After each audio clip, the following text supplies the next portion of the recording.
Good afternoon, everyone. This is Tulio Sturigusa with Dojo Live. Today is Monday, June 8th, 2020. I am joined today by my co-host, Tim Lantis in Hermosillo, Mexico, and Carlos Ponce just outside of Mexico City. We are recapping last week's shows. Hey, guys, welcome. Thank we you. Had, Hi, Julio. Hey, Kim. We had two amazing guests last week. We started with Lori McCabe. Well, three. Three? If you count a double, two guests on one show. True, we did. We had two shows with three guests. Mm-hmm. Lori McCabe, who's the co-founder and partner of SMB Group, she was talking about rebooting your business for the future and why digital transformation is more important now than ever. We'll talk about that a little bit, what key things that we learned from that. And then we also had Shannon Becks and Russell Herzl, who are the co-founders of Books, which is a book streaming company that has really cracked the code on quality screen time for kids. So we'll talk about that. That was a very interesting conversation and very enlightening. I think they got 2 new clients out of that call, at least. So, guys, what came up for you guys during the show? Let's tackle the reboot your business first. And we got 10 minutes to make this happen. Let's do it. Absolutely. Sure. Kim, you want to take it first? So please, I got my Yeah, go ahead. I think there might be a lag in our internet. Sorry, I'm not intentionally talking over you guys. Talking about Lori McCabe, I think I pronounced that correctly. I think her talk was really interesting. For me, there was a couple takeaways. I think just this idea of how digital transformation has always, in the last few years been very important. And then boom, with what's happening with COVID-19, it's even more important. And I thought it was really fun that she gave us a lot of ideas on her investigation of what small and medium-sized businesses have done and are doing, particularly now. And there was a couple really cool ideas. Like she mentioned on this idea of innovation, right? I think there was 2 things that businesses can do now. One was this idea of really implementing this working from home element and discovering new tools and solutions such as video conferencing, cloud, and all that type of stuff that can help with this. But then also this need for innovation. And she mentioned a couple businesses. I like this idea of some restaurants now working on this idea of touchless menus, right? Where customers can use their own cell phones to go through the menu rather than having to touch something that, however many hundreds of people have touched before. This idea of somebody inventing who had a drone business, and now what he's doing is figuring out how they can utilize drones and ultraviolet rays to sanitize large places like stadiums and stuff like that.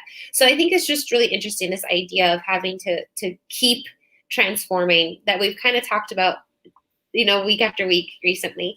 But she had a quote here that I really liked, and that was this idea of moving from fear to focus. And that really stuck with me. Yeah, I really enjoyed the idea that digital transformation doesn't have to be about why it's been done predominantly in the past. One, it's been done to digitize things to reduce costs, right? To eliminate functions in terms of automation. And the other one, it's been about creating a better customer experience, which is more focused on the end user. But the idea of actually using digital transformation to accomplish things that are not humanly possible, I think that has greater application. Like this idea of using drone technology to disinfect a stadium. There's no way you can disinfect a stadium fast enough, or even just a ballroom or an event place, right, for kids. Right now we have a situation where you're allowed to go in to do something, and then you have to give time and they have to clean it out. For example, like the kids preschool, that's what they're going to do. They're going to have a group of kids go in, and then they're going to come out and they're going to spend an hour cleaning and disinfecting for another group to come in. I mean, that just takes a lot of time and energy, and there's technology to potentially speed that up. So I was encouraged by this idea of using digital transportation to improve how you deliver services and the quality and life of both the customer and the employees. It's not about replacing people as it is enhancing lives.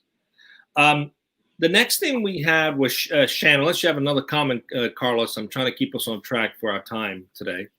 Yeah, that's okay. Well, it's interesting, I think, because Books, that kind of fits in this idea of digital transformation, right? Their entire business model and what it is they do.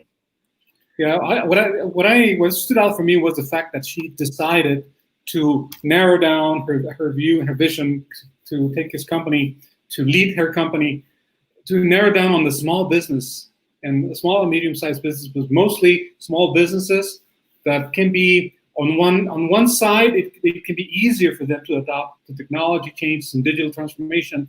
But then on the other hand, it's the challenge of, she mentioned, I do recall we discussing that there might be some companies that are reluctant to actually adapt to the new trends in technology. So I'm kind of eager how things are going to be evolving in that direction. How smaller companies and medium-sized companies are going to actually embrace digital transformation in order to remain alive as a business, let alone thrive, but remain alive as well in this day and age.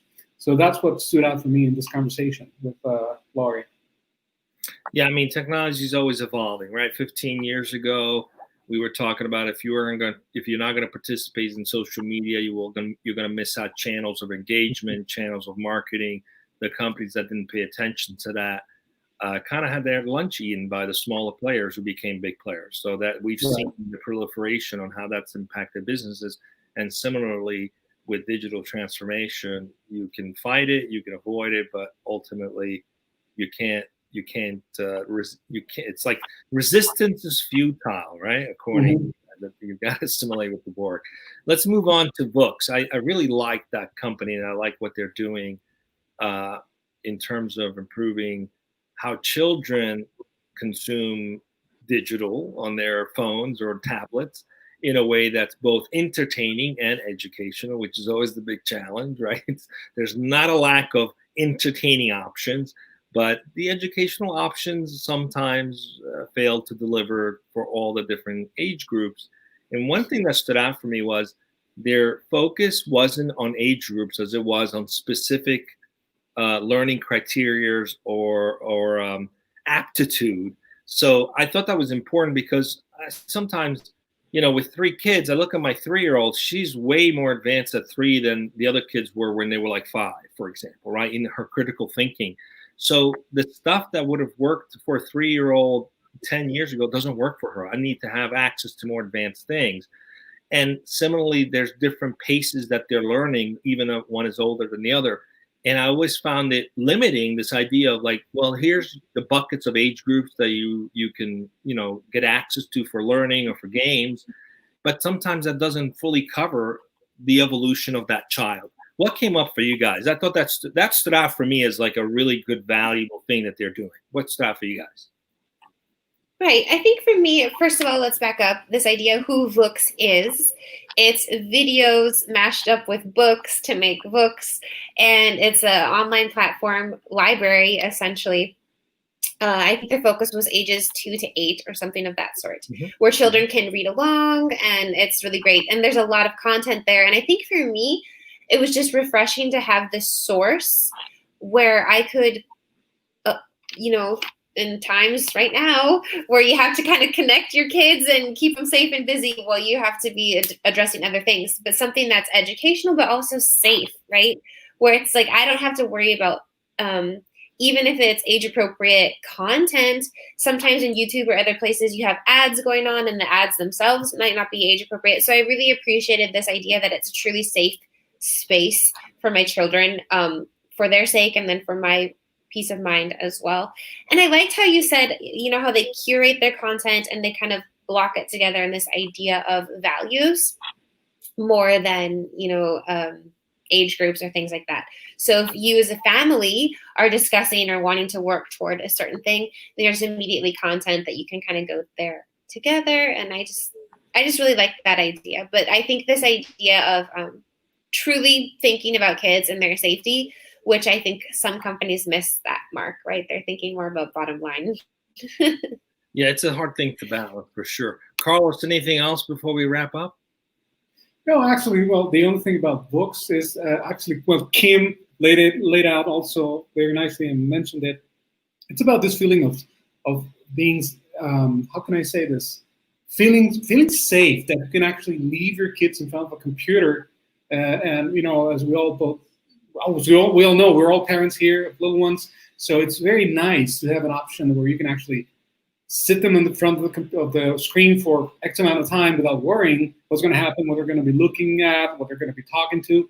So that's refreshing, reassuring, and adds to the peace of mind that we so much need these days. So kudos to books for that. Yeah. For those of you who missed the shows, you can check out Nearsoft, dojo.nearsoft.com. You'll find them. There's also information in the landing pages if you want to connect with those founders about their business or their company. You can certainly do that.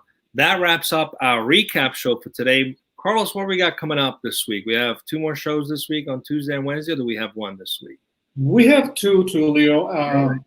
The information is in the process. I haven't received it all, but this is what I know.